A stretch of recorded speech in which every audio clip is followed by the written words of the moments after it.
Gente, primeiro quero agradecer a presença de vocês. Estamos aqui, mulheres invadindo o podcast mais uma vez. Hoje eu vim especialmente em homenagem ao nosso tema, vim de amarelo, porque nós vamos falar de um tema muito importante, que é o Setembro Amarelo. É um marco, né, que trata das doenças psicológicas e principalmente do suicídio. Então, esse tema e ter esse mês de setembro vinculado a esse tema foi uma iniciativa do CVV, que é o Centro de Valorização da Vida, junto com o Conselho Federal de Medicina e a Associação Brasileira de Psiquiatria. Falando de um dado que eu fiquei muito chocada, é que isso é um problema de saúde pública mesmo, as doenças psicológicas e o suicídio, e que 32 brasileiros tiram a vida por dia. No mundo, a cada 40 segundos, uma vida é tirada por suicídio. Então, é grave. A gente não gosta de falar desse tema, é um tema que nos incomoda profundamente, mas a cada dia mais vem sendo pauta e tendo esse mês vinculado a isso, é a oportunidade que a gente tem de falar. E aí vocês vão falar um pouco mais disso pra gente, principalmente a Priscila, né, que está aqui com a gente, que é psicóloga, a Fernanda, uma grande amiga e também cristã, e a gente tem um grupo de comunhão e a gente vai falar também sobre isso. E a gente vai abordar Luciano, meu marido maravilhoso. Hoje eu sou intruso, né? A gente vai abordar assuntos técnicos sobre isso, a gente vai abordar também o que a religião, a presença de Deus pode ajudar nesses casos. E aí a gente vai fazer um bate-papo, espero que seja proveitoso e muito interessante. Interessante. E aí, Priscila, o que você acha desse tema? Bom, gente, é um tema muito oportuno, importante, é um tema que precisa ser falado e falado sempre, né? Esse mês de setembro vem com esse apelo, né? Mas é um tema que a gente precisa falar sempre. A gente precisa falar em família, a gente precisa falar nas igrejas, já que a gente vai abordar o contexto cristão, né? E não adianta a gente fechar os olhos, achar que as coisas não estão acontecendo ou que só acontecem nas famílias distantes de nós, né? Tudo é possível de acontecer, a gente precisa estar atento aos sinais e disposto mesmo a ouvir, a acolher e a lutar pela vida, né? Sim. É importante você falar isso porque o NAJ, a ideia, ele tem alguns projetos específicos da área jurídica, mas quando eu decidi fazer, eu falei assim, não, eu vou também abordar a área cristã, né? E a gente chamou o Rodrigo, a gente fez o primeiro programa, piloto, né? Sobre educação familiar cristã. E aí eu pensei, a gente tem que fazer toda semana, e teve muitas pessoas que estão querendo mais o Rodrigo, eu falei, vou ouvir a Priscila, depois eu quero ouvir os pastores, porque aqui a gente vai esquecer um pouco do lado jurídico, a gente quer mais o lado cristão mesmo, nós queremos levar informação para os nossos clientes voltados a melhorar a qualidade de vida, melhorar as condições que muitas pessoas passam por angústia, aflições, ansiedade. Infelizmente, a gente recebe clientes aqui que já está na amargura, já está com a sensação de vida destruída mesmo. E aí falta um pouco de capacidade, às vezes, psicológica. Nós não somos psicólogos, né? E a gente sabe que precisa de ajuda, né? Nós 3 somos presbiterianos, nós 3 somos da igreja... Nós 4 da igreja, porque eu não me contei, nós 4 somos da igreja presbiteriana do Cariru. E eu quero que isso se torne algo assim, semanalmente. Toda semana trazer um tema e falar sobre ele e tentar ajudar as pessoas, né? Eu falei com a Fernanda que uma coisa que aconteceu, que foi muito importante para mim nesse ano, foi a comunhão na casa dela, que foi uma iniciativa que partiu dela. Ela e a Patrícia, elas foram no Rodrigo. Partiu de mim, não, partiu dos líderes da igreja, né? Sim, assim, graças a Deus a nós, né? Não, e aí eu achei muito interessante, né? Esse novo formato de grupo de comunhão, que é um formato em que você se reúne para estudar a palavra de Deus, para orar junto com famílias que você já tem um certo relacionamento em que os filhos têm relacionamentos ou são mais ou menos da mesma idade, em que haja um perfil homogêneo entre as famílias. E isso é muito interessante, muito bacana para todas as famílias, porque se torna muito agradável. Muitas pessoas acham que se reunir para estudar a palavra de Deus é um momento que vai ser aquele momento só, um momento que sério, parado, robotizado, que eu vou fazer ali por obrigação, que eu tenho que reunir, porque eu tenho que dedicar um tempo para Deus. Nós temos que dedicar um tempo a Deus, com certeza, mas nós precisamos encontrar uma forma alegre e prazerosa de fazer isso. Claro que isso já vem do Senhor mesmo, o Senhor coloca no nosso coração também a nossa busca, e Ele coloca. Mas para as crianças, por exemplo, ter um ambiente em que ela já tem uma certa... ela fica à vontade, né, com os colegas, eles são da mesma idade, mesmo que não se conheciam antes, mas não era o nosso caso, a gente já se conhecia, mas mesmo que não se conheciam antes, as crianças, elas se agrupam por idade, né, muito interessante. Com muita facilidade, com muita né? facilidade. Então, assim, fica... é um momento muito gostoso, e dessa maneira eu acho que é uma maneira que muitas pessoas podem tirar de exemplo isso, né? Mesmo de outras igrejas ou de outras denominações. Usar essa ideia, né? Para ter esse encontro. As pessoas se reúnem tanto para tantas coisas, e é um encontro, né, que é leve, tem um lanchinho, a gente lancha, conversa ali outros assuntos, depois a gente tem um momento breve de louvor, as crianças participando juntas, e um momento de ensinamento, de leitura da palavra e comentários sobre aquilo, numa linguagem não tão infantil para desanimar os adultos e nem tão adulta para as crianças não entenderem, né? Então, eu amo, né? E é muito interessante que eles, igual você falou, eles já gostam, eles já esperam, né? Eles querem participar. E a gente traz temas reais, na verdade a Bíblia é muito atual, né? Mas a gente contextualiza aquilo com os temas reais. E aí, em algum encontro passado, a gente inclusive trouxe esse tema de suicídio. E a gente falou abertamente com eles, e eles tiveram muitas dúvidas, né? E faz parte desse... Nesse sentido, eu tenho que falar um recadinho para os homens, né? Igual eu falei com a Fernanda aqui. A gente é mais resistente. A verdade é essa. A esposa, ela conduz, vamos, e a gente fica um pouco assim, mas depois que eu fui, eu não consigo mais me ver sem participar, você entendeu? Para mim foi excepcional e dá um alento para a gente, até para os filhos mesmo. Os meus filhos gostam, e a gente, hoje em dia, aí nós vamos passar mais para a parte técnica, né? Falar sobre depressão em crianças, ansiedade, angústia. A gente sabe que a depressão, a angústia, a ansiedade, ela não tem cara, não tem classe social, mas existem sintomas, né? Do ponto de vista técnico, assim, o que você poderia falar com a gente? Os sintomas que a gente deve observar para não cair em armadilhas, né? Sim. Só antes de falar sobre esses sinais, né? É importante a gente reafirmar essa questão da convivência, do relacionamento, como o grupo de comunhão, por exemplo, né? Porque o nosso primeiro grupo de relacionamento que a gente é inserido é a nossa família. A gente nasce numa família. Ninguém escolhe a família que vai nascer, mas nasce nela, né? E é o nosso primeiro grupo de convivência. E quando a gente junta 2, 3 famílias num grupo de comunhão, isso é muito legal, porque promove uma maior intimidade, um maior conhecimento.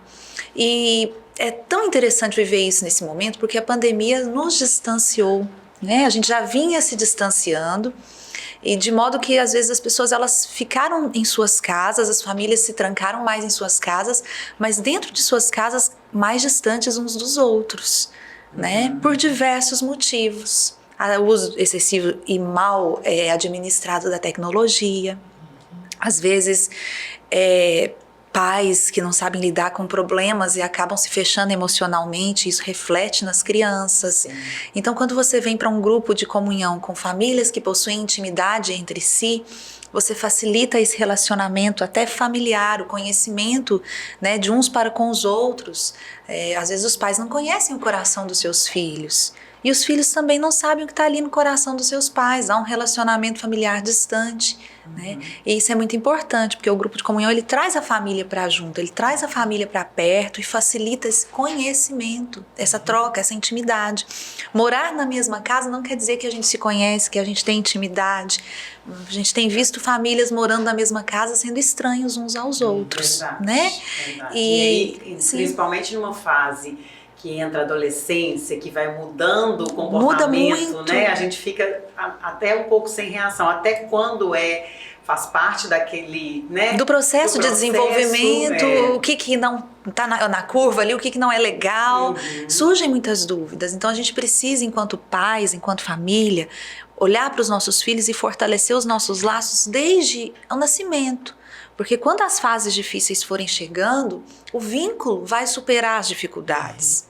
Né? Porque existem coisas que são inerentes a cada fase de desenvolvimento. Mas o vínculo vai superar essas dificuldades, porque houve vínculo desde a infância. Sim. Às vezes a gente vê famílias com problemas, por exemplo, com adolescentes, e os problemas às vezes as pessoas veem como até irreversíveis, as famílias. Como é que eu faço? Não houve vínculo na infância, não houve um vínculo com o pai, né? A gente vê muitos filhos usando droga. Droga, é um jeito do filho gritar, né? E geralmente remonta a um problema ali de ausência paterna. Às vezes é um pai que está na família, mas está ausente, né? Então, se o vínculo não foi estabelecido desde a infância, fica muito difícil de administrar os problemas quando eles aparecerem, né? E a depressão, que é chamada da gripe da psicologia, porque ela é muito comum, ela é um dos problemas que pode acontecer no âmbito familiar. E a gente precisa estar atento, porque ela pode acontecer em qualquer classe social, em qualquer faixa etária, em qualquer religião. Né? Existem pessoas que falam, não, se você crê em Deus, você não pode sofrer emocionalmente, você não pode... a situação. E ao contrário, a gente tem visto pessoas de muita fé às vezes, não é que a pessoa não tem fé, mas às vezes a pessoa não tem recursos psicológicos, emocionais para lidar com os problemas dela. Elas creem em Deus, mas não têm recursos para lidar com os problemas aqui, no dia de hoje, né? E esses recursos emocionais a gente aprende na nossa casa, é onde a gente aprende a ser gente. É com o nosso pai, é com a nossa mãe, é com a nossa família. Depois a gente vai para a escola, a gente aprende mais um pouco na escola, mas nada substitui a educação familiar. E às vezes a gente vê que muitas pessoas têm negligenciado isso. Né? E essa educação familiar, eu penso assim, né, diante desse contexto, nós não podemos espiritualizar os problemas emocionais, eu também concordo, mas a Bíblia, ela nos dá as ferramentas. Sim. Pode ser que elas não vão, porque pode ser que você usou a ferramenta toda, né, tudo direitinho e aconteceu lá na frente um problema desse, vamos supor. Mas é uma ferramenta a mais. De te dar força, de te dar também, às vezes, conhecimento, né? A partir dali, né? De versículos que te ensinam, que te encorajam. Trazem esperança. Que trazem esperança. Um versículo que eu gosto muito, por exemplo, traga à sua mente o que te dá esperança, né? Esse versículo tá onde, Priscila? Lamentações de Jeremias. Fala que ele quer trazer a memória, porque trazer a memória é o que traz esperança. Então isso é um ensinamento. Para mim é um ensinamento grande. A pessoa começa a dar sinais de tristeza, você se lembra desse versículo que é uma orientação da palavra de Deus. Não deixa seu pensamento ficar com coisa ruim. Tenta ocupar sua mente com coisa que te dá esperança, com coisa que é boa. É claro que não é simples assim. É muito difícil. É muito difícil. Tem profissionais para isso. É por isso que é necessária a ajuda de um profissional. De um profissional, não basta. Mas a gente, desde pequeno, a gente também exercitando com os filhos. Eu tenho preocupação até que ponto que essa parte que a gente citou das pessoas cristãs, né, da gente se apegar ao que tá, porque realmente quando a gente lê a Bíblia, quando a gente vai entendendo cada vez mais, o tempo todo mostra sofrimentos muito maiores do que o que a gente está passando, e muita esperança, muita fé. E eu tenho preocupação que a pessoa que está vivendo uma depressão, que está pensando num suicídio, que está passando por essas dificuldades, se ela é cristã, talvez isso pode soar como um peso ainda maior, né? Com certeza. Porque ela se culpa ainda, mas eu sei que eu não posso estar assim. E às vezes é maior que ela. E é muito difícil para quem não vive isso se colocar no lugar de quem vive. Por isso que a gente banaliza muito, né? É muito interessante. Desculpa. Não, pode falar. Essa questão de se colocar no lugar do outro. Porque a depressão, né? E aí eu vou entrar na parte que o Luciano me perguntou sobre os sinais, né? Quem não viveu a depressão tem muita dificuldade de entender a depressão. Porque às vezes a pessoa que está ali depressiva, ela é tida às vezes até como preguiçosa, né? Existe uma série de estigmas que essa pessoa colocado, né? Estigmas que são colocados sobre essa pessoa, quando na verdade ela tem uma patologia. É uma doença, né? E quais são os sinais, né? Só para não deixar de responder a sua pergunta. Primeiro a gente precisa diferenciar depressão de tristeza, né? Tristeza todo mundo sente, é normal da vida. E por isso a importância da família ensinar uma criança a lidar com as suas emoções, né? E por isso a importância de quem cresce num lar cristão coerente, com sabedoria, dentro das ferramentas que a Bíblia traz, porque a Bíblia também nos ensina a lidar com as nossas emoções. A Bíblia é repleta de histórias reais, de pessoas que passaram por diversas situações, inclusive depressão. Sim, é o que eu ia falar, exatamente isso. Porque a partir do momento, eu acho que a depressão, a angústia, a ponto da pessoa querer se matar, inclusive, eu ouvi a Maristela aqui, ela deixou isso muito claro, que é como se fosse um espinho na carne, que ela sente 24 horas por dia, não é uma coisa simples. Então às vezes não tem vontade de fazer nada, ela fica ali, mas você tá à toa, você não faz nada, arruma alguma coisa pra você fazer, e na verdade a pessoa não consegue, que ela sente dor, não é aquela dor de fincar uma agulha, é uma dor no peito, uma pressão, e aí vem aquela situação de que a pessoa se preocupa muito com o dia seguinte, com o futuro. E a Maristela passou muito por isso, mas ela falou que quando ela descobriu, falou, olha, eu não dou conta do dia seguinte. Controlar, não posso. Eu dou conta de hoje. Aquilo ali me marcou muito, sabe? Porque mostrou, eu vou viver hoje, vou fazer tudo que tiver para me fazer, que Deus me permitir fazer hoje, e amanhã pertence a Deus. Mas a Bíblia mostra pra gente grandes homens que construíram, que tiveram grandes conquistas através do poder de Deus, né? Venceram batalhas. Elias mesmo, tem uma parte, inclusive, isso a gente viu, né, numa live da Bela Falcone, né? Isso. Que eu a conheci através da Patrícia, mas eu achei fantástico ela lembrar esse momento que foi exatamente quando Elias venceu uma grande batalha, né, através da força de Deus, coisa que era quase que impossível e não era possível, e através de Deus ele venceu. Aí Jezebel foi lá e o ameaçou, falou que até o dia seguinte você vai sofrer coisa ainda pior. Ele fugiu daquele local, ele se isolou e pediu a Deus para tirar a vida dele. Basta, me tira a minha vida, não quero mais viver. Quer dizer, um homem que passou por momentos assim incríveis através do poder de Deus, ele também sentiu angústia, também sentiu aflição. Vontade de morrer. Vontade de morrer. Escondeu. Certo? E a gente vê o outro lado, porque a Bíblia é sobre Deus, né? A gente costuma pegar a Bíblia assim, vou ler hoje e achar uma parte que vai te ajudar, ou pessoas que não são ateus usam partes da Bíblia para poder provar que aquilo é... Na verdade, a Bíblia é sobre Deus. Do mesmo jeito que teve o próprio Davi, que demonstrou angústia no momento que pecou e ajoelhou e pediu a Deus. Ali sentiu angústia, medo, aflição, até Deus o perdoar. O próprio Jesus, né? Só que Jesus já olhou para o outro jeito. Jesus era Deus, Jesus era 100% homem e 100% Deus. Jesus, ele sabia o que ia acontecer, mas por ser Deus, ele deixou claro. No mundo nós sofreremos aflições. Então na hora que ele foi caminhando, olha para você ver a diferença. Elias era uma pessoa que conquistava as coisas através do poder de Deus. Foi um grande homem. Mas Jesus, quando ele sabia que ele ia caminhar para a cruz, ele levou os discípulos com ele, não quis ficar sozinho, certo? É uma coisa muito interessante. Ele levou os discípulos, não fique sozinho, aí eu vou arrematar para o seu lado em relação ao isolamento, da pessoa se isolar, o ser humano se isolar. E Jesus, quando ele foi lá, vocês ficam aqui, que eu vou orar ali. Ele chorou lágrimas de sangue, ele pediu a Deus, se for possível, para afastar ele daquele sofrimento que ele teria. Ele sentiu angústia, mas ele deixou claro na oração que o Deus é maior do que o problema. Entendeu? Nós estamos muito longe de conseguir isso ainda. Não é fácil. mas ele nos ensinou. Então a gente não tem que espiritualizar, porque tem muito essa questão de você não vai na igreja, por isso suicidou porque não ia na igreja, porque o pai não tem religião. A gente tem que parar com isso. Mas a gente não pode deixar de ver a vida, né? As coisas de Deus para nos direcionar, porque fortalecem muito. Com certeza. Abordou isso, não foi à toa. Exato. Né? E a questão que, como eu disse, né, a Bíblia ela é repleta, e você também diz, de pessoas que tiveram momentos de tristeza, algumas realmente passaram pela depressão, né, e puderam vencer. Né?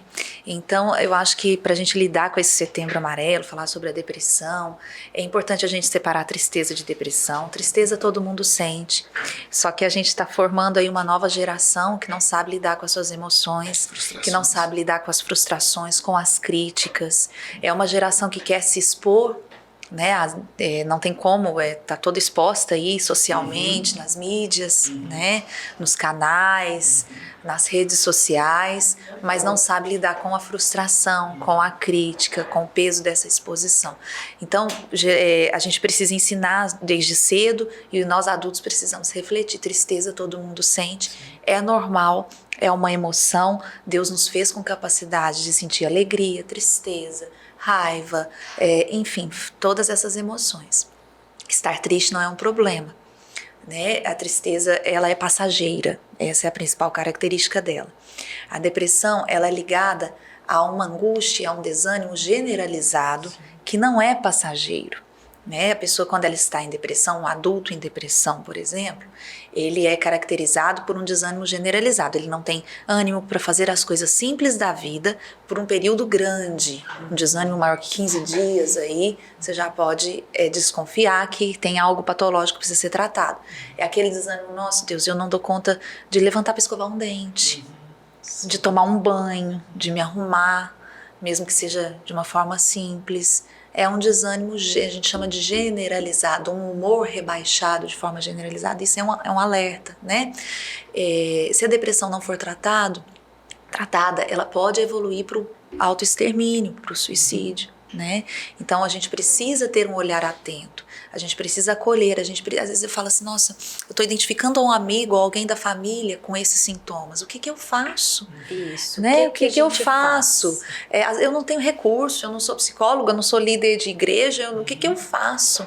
Primeira coisa é se colocar disponível para essa pessoa se abrir, sem críticas, sem respostas prontas, sem se colocar no lugar daquele que sabe e que vai acusá-lo de alguma coisa.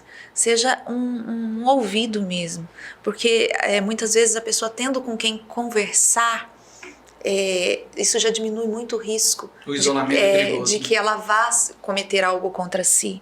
E conversando e ouvindo, acolhendo mesmo, sabe, gente? A Bíblia nos orienta a chorar com aqueles que choram, sentir a dor daqueles que estão com dor. Jesus fazia isso, sabe? Jesus sabia tudo. Jesus era Deus, é Deus, né? Quando ele viveu aqui na Terra, ele viveu como homem, mas nunca deixou de ser Deus. E ele nunca deixou a compaixão de lado. Apesar dele sempre saber tudo, de saber de todos os erros, de saber de todos os pecados, ele sempre se dirigiu a um coração contrito com compaixão. Eu acho que falta muito isso nos dias de hoje, né? As profecias estão se cumprindo. Né? O amor se esfriando, né? O amor está diminuindo, né? A raiva está aumentando, a falta de paciência está aumentando. O egoísmo, né? Então, assim, se coloque como aquele que vai ouvir. Isso já ajuda muito. E ouvindo, se você realmente identificar que é uma situação grave assim, pegue a pessoa pela mão, gentilmente, como a gente diz, né? E leve ela para ajuda.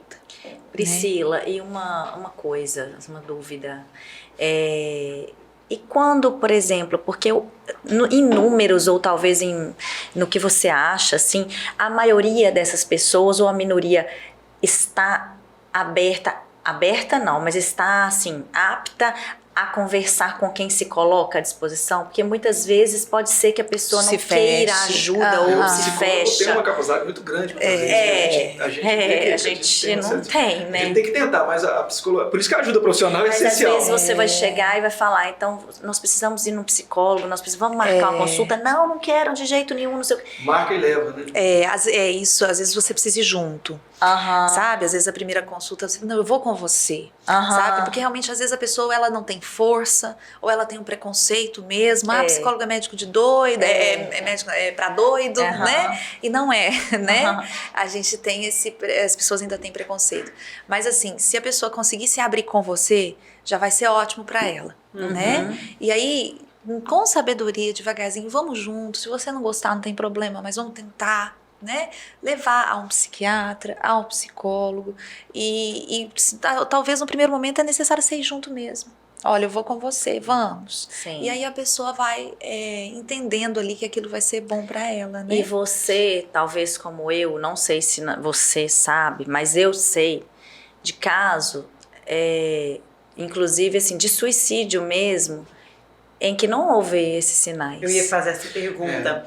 Se sempre existe esses sinais, porque a gente vê, principalmente, o maior número de suicídios está entre os jovens e adolescentes, Isso. né? E eles às vezes não dão sinais. E aí os pais Se surpreendem. Existe um Isso. termo técnico para quem perde alguém por suicídio, né? Eu acho que eu li sobre isso, se eu não me engano, vítima do suicídio, eles usam um termo para a pessoa que fica, porque ela também, sim, também certeza. passa É uma por situação muito, é um luto muito diferente. Muito diferente. Muito né? diferente. E eu imagino um pai, por exemplo, que perde um filho dessa forma. Sim. Ele deve se culpar muito, Sim, né? sim. Porque eu não vi, percebi. Ô, gente, na verdade, assim, a gente falou da depressão, porque o suicídio ele é um desencadeamento de uma depressão não tratada. Mas outras questões também podem levar uma pessoa ao autoextermínio, né? Que não seja depressão. Que não seja a depressão. Então. Poderia... Duas perguntas para você emendar numa só. A Maristela, quando ela falou, é como se fosse um espinho na carne diário. E não é aquela dor, porque ela sente dores o tempo inteiro, mas da angústia, da ansiedade, a pessoa vai vivendo com aquilo 1 mês, 2 meses, 1 ano, aí ela não aguenta e acaba se matando por causa daquela pressão que às vezes ela não consegue explicar. Mas não é a depressão. Não, não seria. Nesse caso não seria. Não sei se seria depressão, porque eu não saberia diagnosticar, mas como é que funciona, assim, por exemplo. A gente sabe que a depressão ela pode ser através de emocional, né? Mas a gente sabe que ela também pode ser genética, patológica. Não, é depressão mesmo, isso. Patológica, genético, uma pessoa que tem uma família que o pai teve muita depressão, o vô teve depressão, o tio teve depressão. Aí ele vai casa com um membro dessa família e o filho começa a ter... Ele tem que olhar para trás, olha, isso aconteceu anteriormente, isso existe. Olha, bom, então são muitas coisas numa só. Primeiro nós vamos separar a questão da Maristela, porque eu conheço a Maristela também, eu sei exatamente do que ela disse quando ela disse do espinho na carne. É mais ou menos o que o apóstolo Paulo, é o que o apóstolo Paulo disse nas suas cartas. Paulo era um grande homem de Deus, mas ele tinha algo na vida dele que o incomodava muito. Né? Alguns teólogos dizem que era uma doença incurável. Outros teólogos já seguem outra linha, mas havia algo que o incomodava muito, que ele já havia pedido a Deus para tirar da vida dele, mas que Deus havia dito para ele que não tiraria, porque era um sinal de que o poder de Deus se aperfeiçoaria mesmo diante daquela fraqueza na vida dele. Havia um propósito espiritual para aquilo, e não era um propósito que o diabo estava colocando, não. Era Deus que estava permitindo que ele sofresse daquela maneira, porque Deus tinha um propósito naquele sofrimento. Assim como a gente acredita que Deus tem um propósito nos sofrimentos que a gente passa. Quando a Maristela traz isso, ela nomeia o tumor, a doença dela, como esse espinho na carne, que é uma doença que ela tem que conviver, que não tem cura, mas que Deus tem cumprido grandes propósitos na vida dela através dessa doença. Sim. Né? Então, é nesse sentido que ela fala. É possível que todos nós tenhamos, né, nós que temos fé em Jesus, tenhamos espinhos na carne. Sim. Que são os nossos calcanhares de Aquiles, os nossos pontos vulneráveis, onde Deus trabalha. É onde Deus nos mostra, olha, você não é perfeito, você não dá conta de tudo, você não é dono de tudo, você não tem o controle de nada na sua mão. Eu vou colocar isso aqui para você lembrar que você é pó e que você precisa depender de mim. Amém. Isso é uma coisa. É uma bênção. Amém. É difícil, É a gente difícil. gosta, Não. a gente não gosta, Mas mas é uma é bênção. necessário porque eu acho que o grande problema hoje o grande problema da humanidade, desde Adão e Eva, é querer sentar no trono de Deus e ser o Deus da sua própria vida. Sem querer espiritualizar, mas passar isso, para que todo mundo conseguisse entender, seria mais simples de dar. Mas nós somos humanos, né? Que pena, que bom que Deus nos resgatou dessa nossa humanidade. Pela graça, né? né? Pela graça. Mas então, voltando à nossa humanidade, né? Aí a gente vai sobre as outras causas da depressão. Da depressão não, desculpa, do suicídio. Antes, você falou do componente genético da depressão. A abordagem que eu trabalho com a psicologia, que é a abordagem sistêmica, ela não trabalha com causas e situações lineares. Né? Ou é isso, ou é 8 ou 80, aquele Sim. pensamento rígido e linear. A gente trabalha sempre com um pensamento flexível. Então a gente entende que a origem da nossa vida, dos nossos problemas, das nossas escolhas, ela é pautada sempre em 3 pilares. Né? É o contexto, que é o meio que a gente vive, né? As nossas escolhas, né? E o nosso ambiente familiar ali também, que está um pouco dentro do contexto. Sim. Também, né? Então, existe um componente genético para depressão? Sim, existe. Mas ele sozinho, ele é determinante? Ele não é determinante. Existem outros pilares aí que vão fazer isso se desenvolver ou não.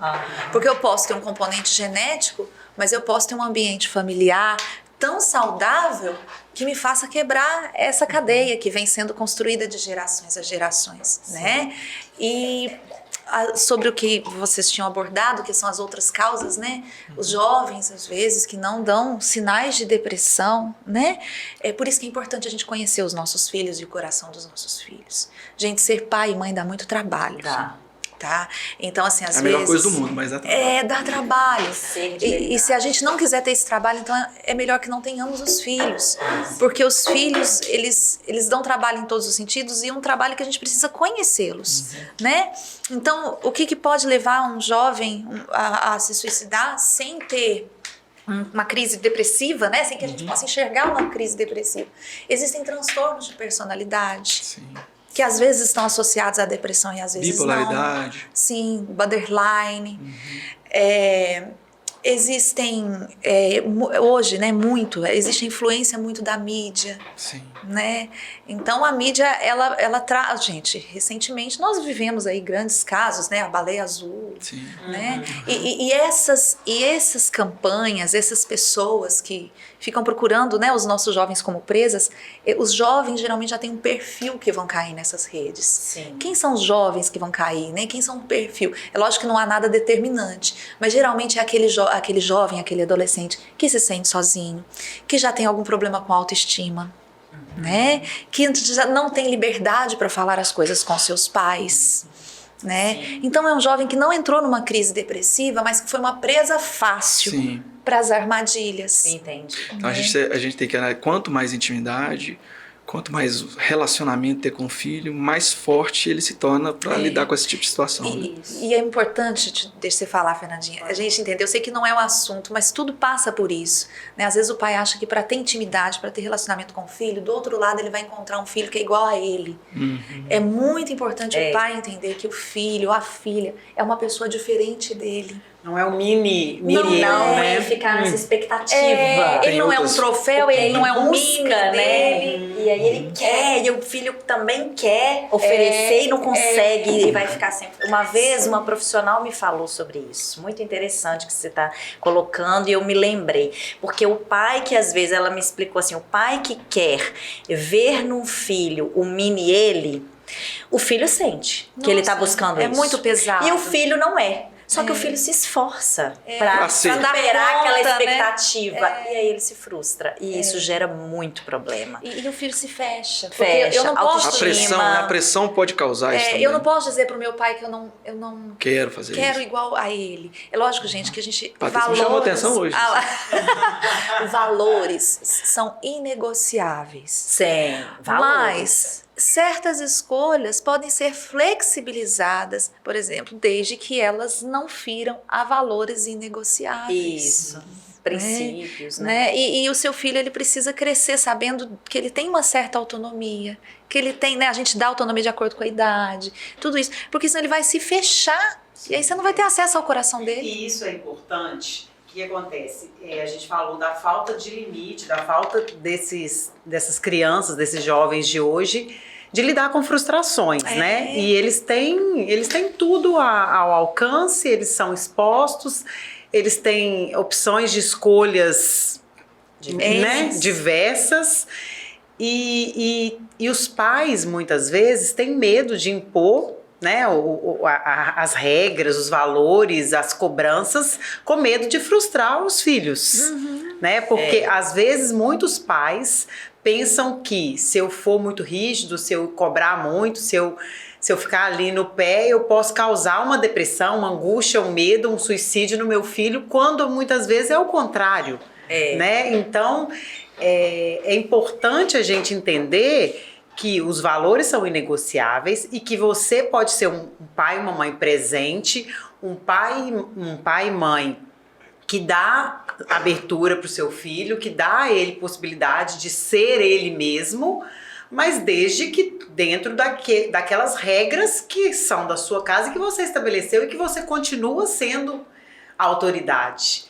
Né? Porque, infelizmente, hoje a gente não quer assumir aquilo que a gente falou, o trabalho real de ser pai e mãe. Né? Isso em todas as classes sociais. Às vezes a gente observa, como a gente tem observado, que o abandono emocional, sabe?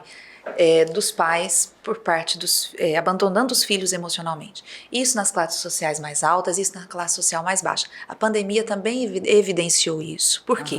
Nas classes sociais média alta, as crianças ficaram dentro de casa, abandonadas emocionalmente, ou com uma babá, ou como uma empregada, ou com um eletrônico, né?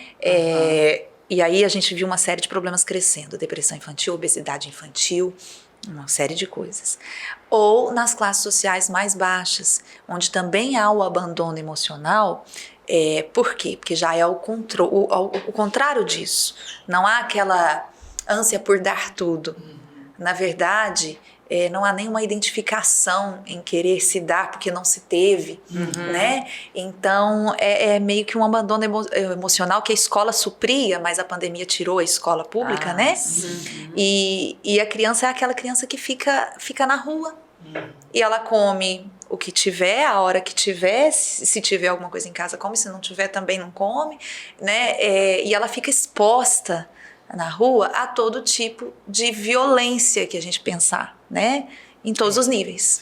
Né? Então, há um abandono emocional porque há uma omissão da parte dos pais, né? Às vezes a gente acha que o problema na educação é aquele pai que dá tudo, ou aquele pai que é muito bravo, muito rígido. Tá bom, tem distorções para ser corrigidas aí. Mas o maior problema que eu identifico hoje é o abandono emocional. Que é aquele pai que está tão cansado, né? Ou está tão envolvido com a sua própria vida, ou com o seu próprio trabalho, ou com o seu vício. Né? Às vezes a gente encontra muito isso, né? Ou com o seu vício, ou com a sua falta, né? Com as suas dificuldades, ou com a sua pobreza, ou com as suas frustrações, e que ele não dá conta de amparar esse filho emocionalmente. Eu queria colocar... Eu ia falar o seguinte, a gente no início, né, nós falamos, a Priscila colocou o momento da comunhão, eu vou voltar no nosso grupo de comunhão, sobre aquele momento em que a gente troca, né, em que a gente tem um momento de intimidade, de aprofundar as relações familiares, que é uma das ferramentas que nós temos. Sim. Não garante, nós não temos uma bola de cristal para falar que aprofundar o relacionamento familiar jamais vai acontecer suicídio na minha família. Sim. Não é isso que nós estamos falando, mas nós estamos falando das ferramentas que nós temos e nós vamos usar todas possíveis para nós protegermos. São fatores de proteção. E pedir a Deus que nos proteja guarde. também, que né, nos dê capacidade e sabedoria para isso. E o que eu quero dizer é que assim, hoje, principalmente hoje, em que há tecnologia, nós não podemos negar, todas as casas, né, nós usamos às vezes a tecnologia para o trabalho, inclusive, né? Agora Nós, agora nós estamos Principalmente, principalmente. Então, assim, nós, tanto por diversão, trabalho, enfim, nós usamos muito.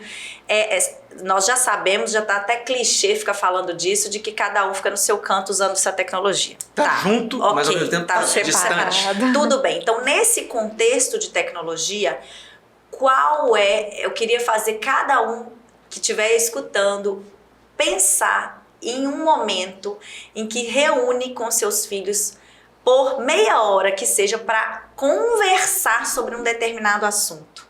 Conversar com eles sobre um determinado assunto. Nesse momento de conversa... Fazer um desafio aí para quem estiver nos vendo. Exatamente. Meia hora por dia para conversar. Meia hora, conversar. Porque às vezes a pessoa, eu me reúno na hora do almoço... na mesa todo mundo. Na minha casa mesmo é assim, mas a gente não conversa na hora do almoço, gente. Na hora do almoço, você tem que falar pro menino comer rápido, porque ele vai tomar banho pra ir pra escola, pra estudar. Não dá tem tempo de você... tem que... tem que comer verdura, né? Então você não estabelece um diálogo. Eu tô falando de diálogo, de uma conversa, de um assunto dele, de um assunto que é importante pra ele, né? Ou mesmo de uma curiosidade que ele te faz, uma pergunta que ele te faz, você usar aquela pergunta para bater um papo com o seu filho. Então, eu vou voltar no grupo de comunhão nesse sentido. No grupo de comunhão, nós temos 1 hora, pelo menos, de conversa. Nós vamos todo mundo conversar sobre o mesmo tema e o mesmo assunto. Então, é o momento que eles têm aquelas dúvidas, levanta o dedinho, pergunta e a gente explica, eles escutam o que a gente está falando e tem a oportunidade de falar. Às vezes, momento que a gente fala mais do que eles, claro. Mas é um momento de conversa, de relacionamento real e humano, sem ser de máquina e humano, sem ser virtual e humano. Então, assim, eu volto a falar dessa importância desse grupo de comunhão nesse sentido também. E mesmo quem ainda não tem oportunidade de se reunir assim, porque o culto doméstico, que é o que você colocou no início, que muitas vezes a pessoa não tem a oportunidade de estar com outras famílias no contexto familiar, falando, reunindo para isso, ela às vezes pode... o pai, a mãe e os filhos sentarem um momento, se for difícil todos os dias, que seja assim, vamos começar com uma vez na semana, sentarem um momento para falar de uma breve passagem bíblica, uma breve história e perguntar, você sabe como que, quem foi Jesus? Enfim, pergunta uma coisa simples, converse ali, faz uma oração juntos, né, com a família, uma oração de agradecimento do dia e de um pedido de proteção de Deus e tal. Essa troca real e pessoal, eu acho que é uma das ferramentas. Sim, também. Nossa senhora, você falou tudo que eu quero fazer. É difícil, mas é um objetivo. Não que eu faça, né? Querer praticar a profissão, seja ela qual for, dessa forma, para o seu cliente saber que essa comunhão, sabe? Às vezes tem a total ausência de religiosidade, de religião, de Cristo, tem total ausência, sabe? A gente percebe que a pessoa, eu sou cristão, mas eu não vou na igreja, não, lá em casa ninguém liga muito para isso, não. Entendeu? Mas é cristão, parece que se eu tiver que definir alguma coisa, eu sou cristão. Mas não busca, não procura, não sabe que isso é muito importante, poderia resolver um problema de várias famílias, né? Porque muito que a Priscila pontuou aqui, o peso da responsabilidade ainda fica maior para os pais, né? Porque tudo é pra gente observar, pra gente apontar, até porque eles não têm a maturidade disso. E tendo em vista que o grande número, né, de casos de depressão, de suicídio, está nessa escala de acho que entre 10 e 15 anos, se eu não me engano, realmente cai sobre nós. Cai sobre os por isso pais. que nós estamos falando tanto assim dos filhos em si. É o que temos para fazer. Com os adultos, com a nossa geração, nós podemos ajudar, como a Priscila colocou muito bem, acolhendo, percebendo sinais, mas... Inclusive tem um canal de telefonia, é 188, isso, né? E aí se você liga, você tem um apoio, um acolhimento, uma escuta, para esses casos das pessoas, confirmando que né? ajuda mesmo, né, falar. Agora essa questão do suicídio, né, aí do Setembro Amarelo, é bom a gente lembrar que nunca é uma coisa só. Ninguém decide tirar a sua vida de uma hora para outra por causa de um fator isolado. É uma construção, né? É uma perda de esperança. E a pessoa geralmente que tenta contra a sua vida, o que ela quer acabar ela não quer acabar com a sua vida, ela quer acabar com a sua dor, com o seu problema, né? Mas ela não vê saída, ela não vê solução. Existe saída, existe solução, existe esperança. Tá? Então a gente precisa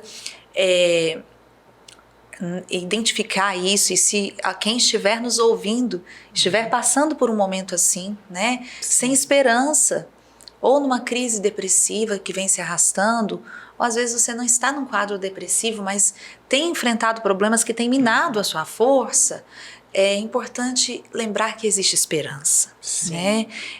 Que a nossa vida é um bem muito precioso, que ela foi dada por Deus e que os nossos dias precisam ser vividos na presença de Deus. E existe esperança. A Organização Mundial de Saúde, é tão importante essa questão do relacionamento com Deus, que a Organização Mundial da Saúde, ela define o ser humano como um ser humano em 4 esferas: bio, psico, social e espiritual. Não adianta eu cuidar do bio, eu cuidar do psico, eu cuidar do social e eu não cuidar do espiritual. Vai ficar faltando um pedaço, né? E o espiritual, muitas vezes, ele traz para nós de uma forma mais evidente essa esperança, que tem faltado nos outros âmbitos. Exato. Porque se a nossa esperança está lá nos relacionamentos sociais, ela vai se frustrar. Se ela está na nossa saúde física, ela vai se frustrar.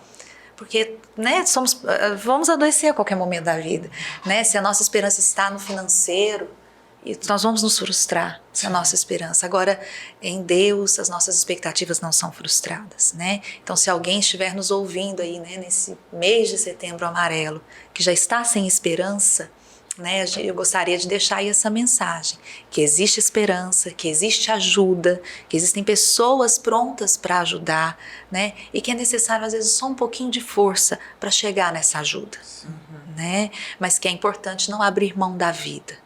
Né? Não abrir mão da vida. Tá, eu sei que você tem um tempo corrido, né? Mas eu queria fazer só mais uma questão importante que eu acho que vale a pena. O fato de você ter falado aquela hora sobre pais que estão em casa durante a pandemia, ficaram juntos, né? Ao mesmo tempo separados. Você está ali na mesma casa, mas você não sabe o que seu filho está fazendo num quarto, porque ele está com o celular, ou está no outro quarto. E a distância parece que aumentou, apesar de todo mundo ficar na mesma casa. E a gente percebe que atualmente, as redes sociais, eu até conversei muito com o Rodrigo sobre isso antes, o Rodrigo me deu uma liçãozinha de moral massa, que eu gostei demais, porque quando eu conversei com ele, eu analisava a rede social com muito preconceito, certo? Preconceito mesmo, ou conceito formado, que foi modificado através dele, que era eu via, por exemplo, a pessoa faz um comentário, ou posta alguma coisa, aí você via a ausência de amor, olha e a total maldade. E o cara começa a injuriar, e ali começa a falar mal, e ódio. Ódio, destruir a imagem da pessoa, e a pessoa que postou um vídeo, depois vai ver lá aqueles comentários, ela vai ficar mal, cara. Você entendeu? Entendo. E aí, a difamação, a injúria, hoje está parecendo uma coisa assim que não parece nem tipificada em lei mais. Que a pessoa usa todos os dias. Aparece, não tem ninguém tá me vendo, eu posso aqui o teclado, eu faço o que eu quiser, e ofendo, e humilho. Eu vejo isso muito ruim. E vejo também os nossos filhos tendo uma ilusão a respeito de que ele está vendo ali. O cara vai postar sempre, ele está bem, ele sempre está fazendo uma coisa legal, eu quero ser igual a esse cara, eu quero jogar bola igual esse camarada. E fica naquela situação de um retrato que não condiz com a realidade realmente dos fatos. Então a gente tem que ter esse cuidado com o que realmente está acontecendo e não o que está vendo, né? O Rodrigo modificou a minha forma de pensar, ele falou a seguinte coisa: às vezes Deus permite a gente construir, criar coisas, mas para que a gente possa aproveitar dessas coisas. Mas o ser humano tem a capacidade gigantesca de amaldiçoar aquilo que Deus nos permite. De transformar a bênção em maldição. Não amaldiçoa, porque foi criado, se foi criado é porque Deus permitiu. Tem muita gente que utiliza para coisas boas. Sim. Né? Então ele mudou a minha forma de pensar, graças a Deus por isso. Né? Mas tem uma questão que eu vejo assim: como que eu vou lidar com esse problema? Nós temos um exemplo de um menino que postava vários vídeos e ele aparentemente era super feliz e tinha 1 milhão de seguidores. Aí de repente ele fez uma brincadeira com um parente de gay, de homossexual. Aí os dois brincaram lá, fantasiaram, e naquele mesmo dia que ele fez e publicou, aquele monte de mensagem ofensiva, injuriar, e o menino ficou mal. Ele voltou depois de alguns dias e falou: gente, eu sou hétero, aquilo ali foi só uma brincadeira. Eu não sabia que esse povo sofria tanto desse jeito. Com essa brincadeira, olha só, o tanto de mensagem. Passou 20 dias, ele suicidou. Que coisa. Aí a gente vai analisar. Quando vai analisar a mãe desse menino, ela trabalhava muito, mas ela jamais percebeu isso. Porque como ela seria trabalhava capaz muito, disso. ela via o menino pela internet. E os vídeos que ele publicava, que ele estava super feliz, super bem, certo? Ele não publicava tristeza, angústia, aflição. Então foi uma surpresa, né? Ou também tem o lado da mãe perceber que tem uma coisa diferente, mas ela nunca achar que vai chegar nesse ponto. Quando ela assustar, chegou. Pode ser, né? Como é que faz, Priscila? É muito difícil, né, Luciana, a gente falar pontualmente num caso desse, assim. Eu lamento muito, né, que ele tenha chegado a isso e outros tantos jovens também. Né? Mas assim, especificamente sobre esse caso, eu não tenho informações suficientes para poder opinar. Agora, de uma forma geral, né, a gente precisa trabalhar muito com os nossos filhos, porque não tem como tirá-los das redes sociais. Isso não tem como, né? É uma realidade que veio para ficar. Mas a gente tem que chegar primeiro na vida dos nossos filhos, pelo menos tentar chegar primeiro em todas as áreas. Sim. E essa questão, por exemplo, a sexualidade, né? A gente vai trabalhar lá daqui uns dias sobre isso. Mas eu preciso, como pai, como mãe, chegar primeiro. Sim. Sim. Porque é para eu ter oportunidade de ensinar. Né? Então, essas questões aí das redes sociais, nas questões ligadas à autoestima, a quem ele é, porque esses comentários, eles ferem a dignidade da pessoa, né? Quando a gente não tinha rede social, as brigas de adolescente, de criança, de jovem, elas eram ao vivo, né? E aí o menino falava assim: fala na minha cara. Você tem coragem de falar na minha cara? Era muito difícil falar na cara do outro assim. Você é isso ou você é aquilo. E se falava também, um grudava no outro. Resolvia ali. Gente, sinceramente, isso era muito mais saudável. Eu vou dizer pra você. Porque ali realmente você falava e você tinha consequência. Agora realmente você colocou a tela, né? Ela me dá uma falsa coragem. Né? Isso é muito covarde, isso é muito triste, sabe? Então a gente precisa chegar primeiro nas questões de autoestima, né? Nossos filhos precisam saber quem eles são, independente do que os outros vão dizer sobre eles. Sim. Tá? Eu não estou dizendo que essa mãe não fez isso, tá bom, gente? Eu não sei. Porque muitas vezes, mesmo a gente fazendo a coisa certa, os nossos filhos são pessoas que têm as suas escolhas. Sim. Então, a gente precisa muito entender isso. Às vezes, muitos pais, até cristãos, sofrem por isso. Sim. Né? Mas se você semeou o correto, descanse que seu filho vai ter que fazer as escolhas dele. Não, os nossos filhos não são nossos robôs, né? Mas, enfim, a gente precisa chegar primeiro nas questões de autoestima. A gente precisa verificar sempre o nível de maturidade dos nossos filhos, para saber até onde a gente pode soltar a corda deles, né? Um exemplo também de rede social recente, de uma mãe, eu nem sei se essa mãe é cristã ou não, mas eu achei excelente o exemplo dela, eu não lembro os nomes, mas foi uma mãe que apagou o perfil da filha no Instagram. 2 milhões de seguidores. E ela disse, o dia que ela tiver conteúdo relevante para publicar, ela vai publicar. Ela não é que ela não vai ter rede social, mas ter rede social pra ficar rebolando e fazendo dancinha igual todo mundo, aí minha filha não precisa disso. E teve um bafafá, Né? porque as pessoas pensam, gente, como é que é difícil de chegar a esse ponto. E é tirou. difícil. Mas aí, gente, é isso que é. Ser pai e mãe é peitar. Sim. Mas veja bem, não é você peitar seu filho com agressividade. As pessoas às vezes confundem as coisas. Mas ser pai e mãe é assumir a responsabilidade de ser pai e mãe. Volto a dizer, não diz que a outra mãe não fez isso. Eu acho que a última coisa que essa mãe precisa agora é de alguém apontando o dedo para ela. Precisa, né, do nosso amor, do nosso carinho, do nosso acolhimento. Mas eu tô dizendo para os pais que estão nos ouvindo hoje, que são pais ainda de crianças, sabe? Ou pais de adolescentes. A autoridade é nossa. Né? Não tem isso, eu vou ser amiguinho do meu filho. Existe uma hierarquia na organização familiar. Essa hierarquia, ela precisa ser preservada para que haja um amadurecimento e um crescimento saudável na vida do filho. Às vezes tem pais que acham que você é amiguinho do meu filho. Não, você tem que ser pai, você tem que ser mãe. Sim. Né? E aí eu acho que vai muito por aí, sabe, Luciano? É claramente uma questão de autoestima, de se abalar com o que os outros falam de mim. Né? Mas quem fortalece, quem me ensina sobre quem eu sou? É o pai. O pai e a mãe, em primeiro lugar. Em primeiro lugar. Por isso que a gente bate tanto na tecla da família. Certo. A criança precisa de referências maternas, a criança precisa de referência paterna, a criança precisa de estrutura hierárquica familiar, precisa de fronteiras definidas, não inflexíveis, mas definidas, sabe? Para que ela cresça sabendo quem ela é. E é muito importante que a gente tenha o amparo da palavra de Deus na formação dessa identidade. Porque eu preciso saber quem eu sou como pessoa e eu preciso saber quem eu sou para Deus. Sim. Se eu cresço sabendo isso, eu vou ser um adolescente, um jovem e um adulto saudável emocionalmente. Sabe? Sim. Verdade. Ótimo. Foi ótimo. Foi muito bom, gente. Muito obrigada. E a gente espera, né, com esse bate-papo. Fazer outras vezes, outros temas. Sim, e também ajudar, né, através de algumas dicas e se ajudar, né, o tempo todo a gente tem que refletir isso. Ai, será que eu estou fazendo a minha parte dentro da minha casa, no meu contexto familiar? Sim. Sempre a gente pode melhorar, né? Claro. E ter pessoas que comungam da mesma fé e dos mesmos princípios nos ajudam muito a nortear, né? Muito. A nos nortear. Então é muito importante isso, que a gente possa realmente levar esses minutos que a gente teve aqui, né? Para as pessoas que estão com dificuldade, igual você disse, para as pessoas realmente buscarem, né, ajuda, porque a nossa vida é algo mais precioso que tem, né? Foi Deus que deu.